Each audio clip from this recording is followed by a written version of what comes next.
గురుదేవులు శ్రీ వేటూరి ప్రభాకర్ శాస్త్రి గారి అనుంగ శిష్యులు కరుణ స్వరూపులు రాజయోగి శ్రీ కొత్త రామకోటయ్య గారి 34వ ఆరాధనోత్సవాలు గత 3 రోజుల నుంచి మంగళగిరి మండలం చిన్నకాకాని హైలైన్ రోడ్లో జరుగుతున్నాయి. ఈరోజు ఉదయం నుంచే వివిధ ప్రాంతాల నుంచి మరి ముఖ్యంగా ఆంధ్ర, తెలంగాణ, కర్ణాటక, తమిళనాడు ప్రాంతాలకు చెందినటువంటి సాధకులు పెద్ద సంఖ్యలో హాజరయ్యారు.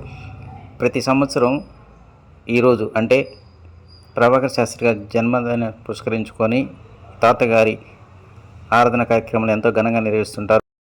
గత 3 రోజుల నుంచి జరుగుతున్నటువంటి ఈ కార్యక్రమానికి వివిధ ప్రాంతాల నుంచి సాధకులు వస్తూ ఉన్నారు. ఆశ్రమ నిర్వాహకులు రామకోటిరెడ్డి గారి ఆధ్వర్యంలో ఈ కార్యక్రమం ఘనంగా నిర్వహిస్తూ ఉన్నారు. ఈ సందర్భంగా జరిగినటువంటి కార్యక్రమాల్లో వక్తలు మాట్లాడుతూ మనిషి ఉన్నత స్థితికి వెళ్ళాలంటే ధ్యానం ఒకటే మార్గం. యోగ సాధన చేయడం అంటే అనేక జన్మలు అదృష్టంగా భావించాలి. ధ్యానం ఒక్కటే కాదు, ధర్మ మార్గంలో నడిచినప్పుడు మాత్రమే ఆ మనిషికి ధ్యానం అంటే ఏంటో తెలుస్తూ ఉంటుంది. తాతగారి అనుగ్రహంతో యోగ సాధన చేయడం అనేటువంటిది ఒకటే మార్గం అని సందర్భంగా వక్తలు అన్నారు. ఈరోజు మధ్యాహ్నం జరిగినటువంటి ఈ కార్యక్రమానికి వివిధ స్వచ్ఛంద సమస్యలు కూడా తాతగారి అన్నప్రసాద కార్యక్రమంలో పాల్గొని సుదూర ప్రాంతాల నుంచి వచ్చేటువంటి వారి అందరికీ ఈ అన్నప్రసాదాన్ని పంపిణీ చేశారు. రాత్రి పనుకునేంత వరకు మనలో అనేక మంది వివిధ రకాల మానసిక సమస్యలు ఒత్తిడితో గురి అవుతున్నారు.